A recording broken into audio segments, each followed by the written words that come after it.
नमस्कार दोस्तों, बहुत बहुत स्वागत है आप सभी का मेरे चैनल पर। आशा करती हूँ आप सभी बहुत अच्छे होंगे। दोस्तों, जैसे कि आपने मेरे पिछले वीडियो में देखा होगा, मैं आजकल पढ़ रही हूँ हेमा मालिनी जी की बायोग्राफी एंड मैंने सोचा है कि मैं आपके साथ साथ इस बुक को पढ़ूंगी और आपके साथ भी इसे साझा करूंगी।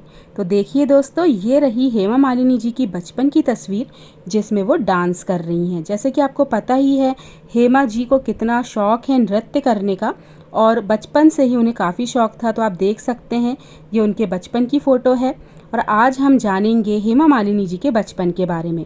तो चलिए स्टार्ट करते हैं आज का वीडियो। उम्मीद करती हूँ ये वीडियो आपको बहुत पसंद आएगा। बहुत साल पहले की बात है। वह अगस्त की बादलों भरी सुबह थी। वीएसआर चक्रवर्ती अपनी पत्नी जया को छोड़ने दिल्ली रेलवे स्टेशन आए थे। उन्हें उदासी घेर रही थी। उन्होंने सोचा भी नहीं था कि वे इस वक्त इतने उदास हो जाएंगे। जया को 7 महीनों का गर्व था और बच्चे के जन्म के लिए वे अपनी मां के घर तमिलनाडु जा रही थी। उनके साथ उनके सुपुत्र कन्नन और जगन्नाथ भी थे। बड़े की उम्र उस वक्त 4 साल थी जबकि छोटा 2 साल का था। भीड़ बड़े प्लेटफॉर्म को पार करते हुए चक्रवर्ती जब रेलगाड़ी में अपने परिवार के लिए जगह बना रहे थे, उन्होंने अपनी पत्नी के भावों को एक बार फिर महसूस किया। रेल के डिब्बे में बैठी जया निहायत तन्हा लग रही थी। अपने पति से अलग होने के इसी लम्हे का डर उन्हें काफ़ी वक्त से परेशान कर रहा था और इसी वजह से वे अपनी मां के पास जाने के इस कार्यक्रम को लगातार टालती जा रही थी। लेकिन अब इस यात्रा को और टाला नहीं जा सकता था, उन्हें जाना ही था। जया की आंखों में आंसू मड़ पड़े, लेकिन उन्होंने उन आंसुओं को रोक लिया। उनके इस संयम को मन ही मन सराहने से चक्रवर्ती खुद को रोक नहीं सके। दरअसल जया हमेशा मजबूत रहने वाली महिला थी और यह चक्रवर्ती के उनके प्रति आकर्षण का एक अहम पहलू था। जब गाड़ी ने आखिरी सीटी बजाई तो चक्रवर्ती डिब्बे से नीचे उतरकर खिड़की के पास खड़े हो गए और अपनी पत्नी को देखने लगे। जया ने आसमानी साड़ी पहनी हुई थी, अपने लंबे चमकीले बालों का जूड़ा बना रखा था और काजल लगी उनकी 2 खूबसूरत आंखों के बीच सिंदूर की बिंदी चमक रही थी। जया का सौंदर्य चमत्कृत कर रहा था। जब रेलगाड़ी धीरे धीरे प्लेटफॉर्म छोड़ने लगी तब चक्रवर्ती ने एक टीस महसूस की। उन्हें एहसास हुआ कि अगले 4 महीनों तक वे अपनी पत्नी को नहीं देख सकेंगे। रेल में खिड़की के पास बैठी जया ने अपने कस्बे अमानुगुड़ी के बारे में सोचा जो त्रिचिनापल्ली में है। वहाँ उनका घर एक पुराने मंदिर के बगल में था जो पेड़ों से घिरा हुआ था। हर सुबह मंदिर की घंटियों की आवाज़ों के बीच जागना उस वैष्णव परिवार की परंपरा थी। जया के पिता पारसारथी आयंगर एक धार्मिक व्यक्ति थे और उनके बच्चे हर दिन मंदिर की आरती में शामिल होते हुए बड़े हुए थे। पंडित जी गायत्री श्लोक का उच्चारण करते और बच्चे उनके पीछे उसे दोहराते।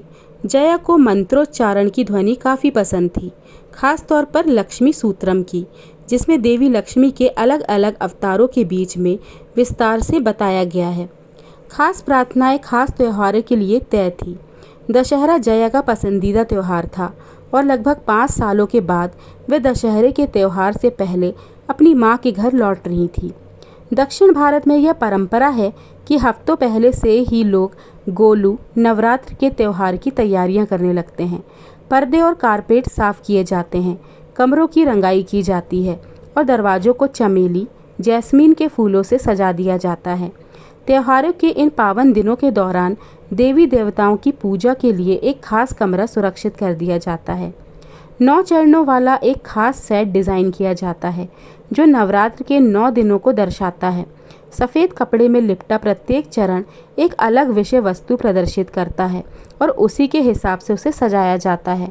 9 लगातार दिनों तक हर शाम को पूरे घर में मिट्टी के दिए जलाए जाते हैं। देवी देवताओं का मनोरंजन करने के लिए पड़ोस के घरों से छोटे बच्चों को सांस्कृतिक कार्यक्रम करने के लिए बुलाया जाता है। उन बच्चों को उपहार भी दिए जाते हैं। त्योहार में कोई व्यवधान न हो यह सुनिश्चित करने के लिए घर की मालकिन परिवार के हर सदस्य को अलग अलग जिम्मेदारियां सौंप देती हैं। इस साल जया को पूजा वाले कमरे की दीवारों को सजाने का काम दिया गया था और उन्होंने उन दीवारों पर देवियों के ऐसे चित्र उकेरे कि कोई भी प्रभावित हुए बिना ना रह सका।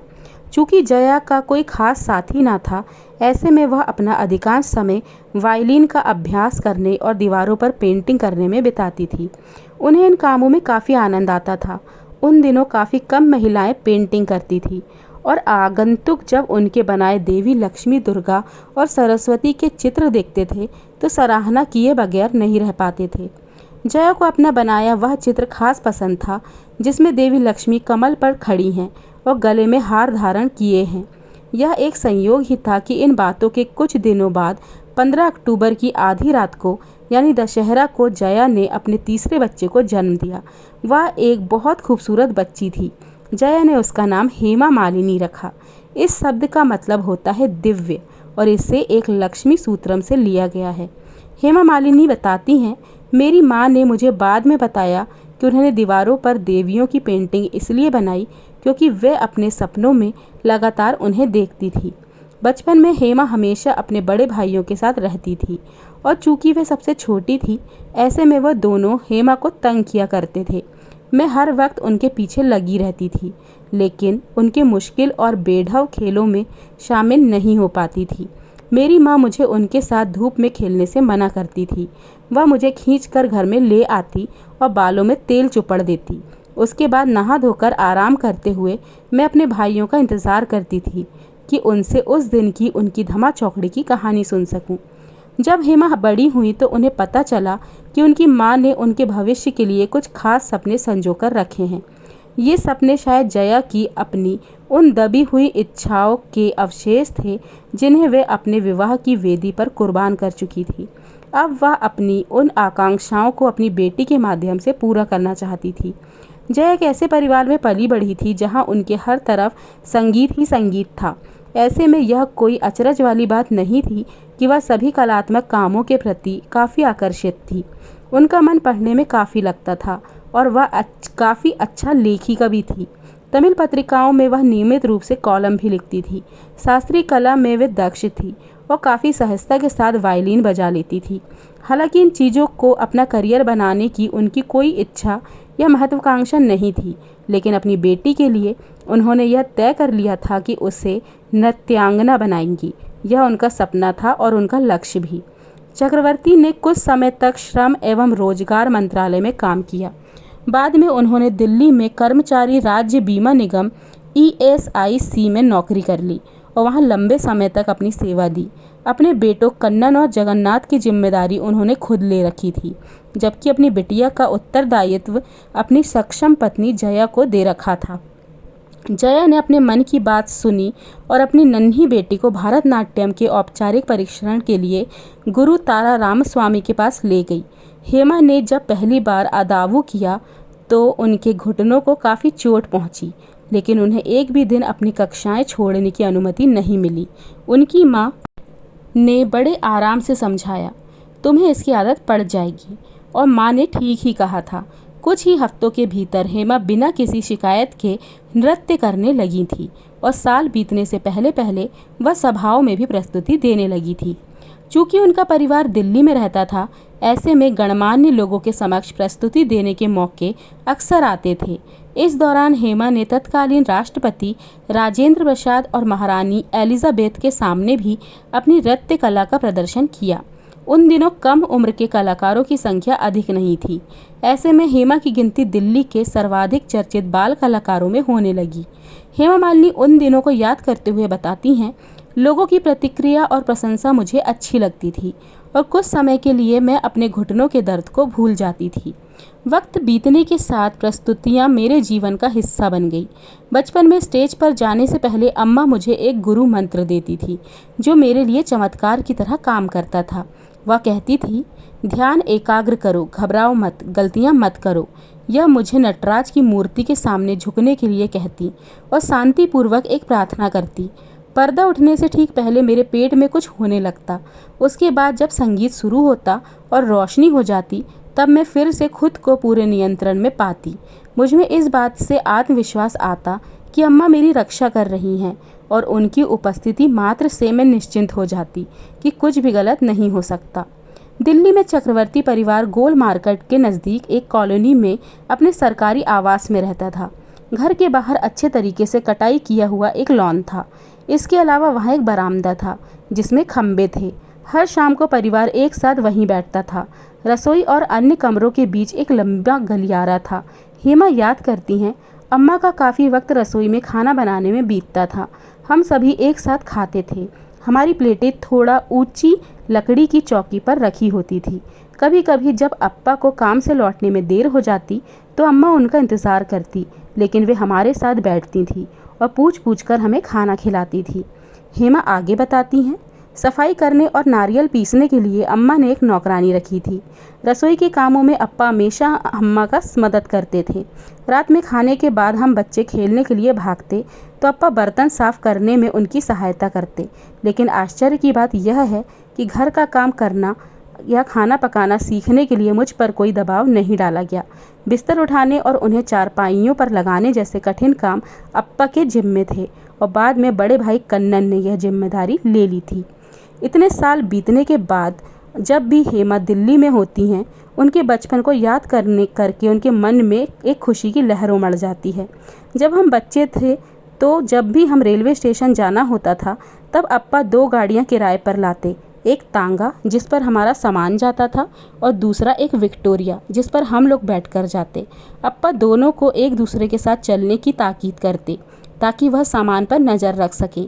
विक्टोरिया बेहद साफ़ सुथरी व चमकदार हुआ करती थी। मुझे और मेरे भाइयों को उन शानदार यात्राओं का इंतज़ार रहता था। हालांकि जैसे ही हम स्टेशन पहुंचते, हमारी एक शानो शौकत ख़त्म हो जाती। दिल्ली रेलवे स्टेशन पर हमेशा ही काफ़ी भीड़ और शोरगुल होता है। जब रेल आती तो लोग एक दूसरे को धक्का देते हुए डिब्बे में चढ़ने की कोशिश करते हैं। उन दिनों सीटी के रिजर्वेशन जैसा कुछ भी नहीं था। यात्री लोग डिब्बों में चढ़कर जगह घेर लेते थे। हम लोग घर से पुरानी चादरें ले जाते और सीटों पर बिछा देते ताकि कोई भी इन पर कब्जा ना कर सके। मुझे खिड़की के पास बैठना बेहद पसंद था। ठंडी हवाएं मेरे चेहरे पर पड़ती और मेरे दिमाग में गाने चलते रहते। मुझे दिल्ली के जाड़ों के दिन याद हैं और वे ऊनी कपड़े भी याद हैं जो अप्पा हमारे लिए खरीद कर लाते।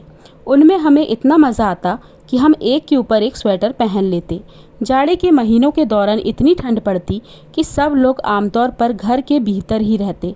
हालांकि मैं नृत्य की अपनी कक्षाएं नहीं छोड़ सकती थी। जाड़े में नृत्य करना काफ़ी कठिन होता है। जब तक आप मंच पर होते हैं स्वयं को काफ़ी सुरक्षित महसूस करते हैं, लेकिन जैसे ही आप उससे उतरते हैं ठंड आपकी हड्डियों तक को कांपा देती हैं।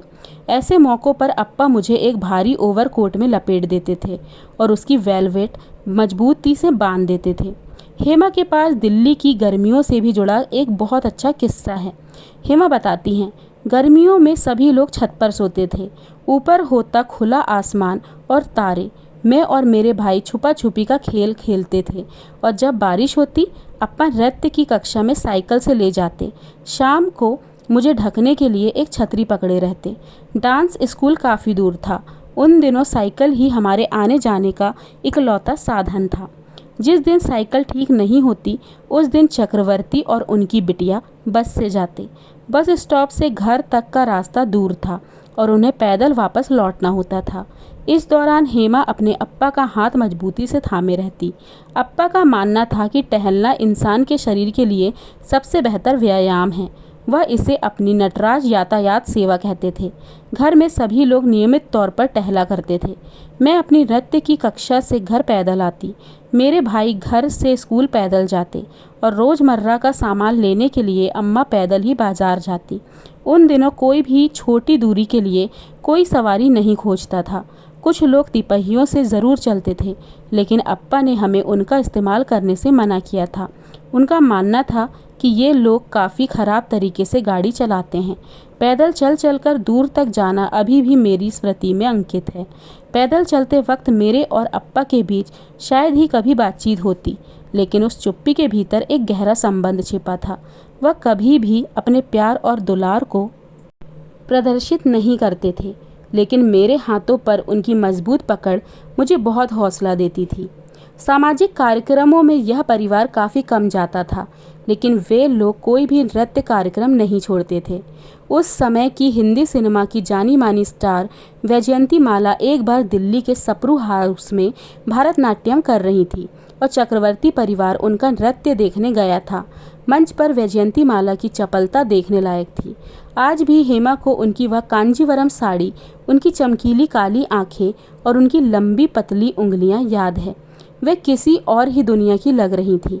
नृत्य के बाद उन्होंने मुझसे हाथ मिलाया और मेरा उत्साह बढ़ाने के लिए कुछ शब्द मुझसे कहे। वह मेरे लिए जादुई क्षण था और मेरी माँ के लिए भी। चक्रवर्ती परिवार एक नृत्यांगना के तौर पर वैजयंती माला का काफ़ी बड़ा प्रशंसक था। हेमा को याद है कि उसके माता पिता अक्सर घर पर वैजयंती माला के नृत्यों की चर्चा करते रहते थे। अप्पा यह देखने और समझने की कोशिश करते कि किस तरह ऐसे शो आयोजित किए जा सकते हैं, लेकिन अम्मा की रुचि नृत्य में अधिक रहती। जया चक्रवर्ती के लिए हर नृत्य कार्यक्रम हेमा को एक बेहतरीन नृत्यांगना के रूप में ढालने का एक मौका होता था। जब वे लोग घर पहुंचते, वह उस नृत्य के बारे में काफ़ी विस्तार से बात करती। वे बताती कि उस नृत्यांगना ने कहाँ अच्छा किया और कहाँ वह कमज़ोर लगी। इन सारी बहसों में हेमा चुप होकर सारी बातें सुनती रहती, अपने माता पिता के विचारों को ग्रहण करती रहती और उनके अवचेतन में बड़ी बड़ी उपलब्धियों की भूख बढ़ती जाती। जया चक्रवर्ती ने अपनी बेटी के लिए बड़े ख्वाब सजा रखे थे और उसके लिए वह हर त्याग एवं समर्पण करने को तैयार थी। इन सपनों को पूरा करने के लिए वे अथक परिश्रम करती थी। वे हेमा के चलने के तरीके पर नज़र रखती। वे देखती कि हेमा किस तरह चल रही है। वे हेमा को बताती कि अपने कंधे को पीछे कर कर कैसे चलना चाहिए और किस तरह एक नारी की तरह सुरुचिपूर्ण ढंग के साथ बैठना चाहिए। रात में बिस्तर पर जाने से पहले या स्कूल जाने से पहले तैयार करते समय जया हमेशा हेमा के नृत्य के सबक दोहरवाती। धीरे धीरे यह हेमा की आदत बन गई और फिर हेमा चाहे जहाँ भी जाए, चाहे जो करे, अनायास ही अपने अदावु, मुद्रा और अभिनय का अभ्यास करती रहती। हेमा वह एक खास पल नहीं बता सकती जब उन्होंने नृत्य को अपना लिया, लेकिन धीरे धीरे नृत्य में उन्हें आनंद आने लगा। उन्हें फर्श पर टाटू काछी की ध्वनि की आदत हो गई, जिसे वह सम्मोहित करने वाला बताती हैं। दिल्ली में त्रिवेणी कला संगम एक प्रतिष्ठित नृत्य शिक्षण संस्थान था और गुरु राम स्वामी पिल्लई ने से शिक्षा ग्रहण करना सौभाग्य माना जाता था।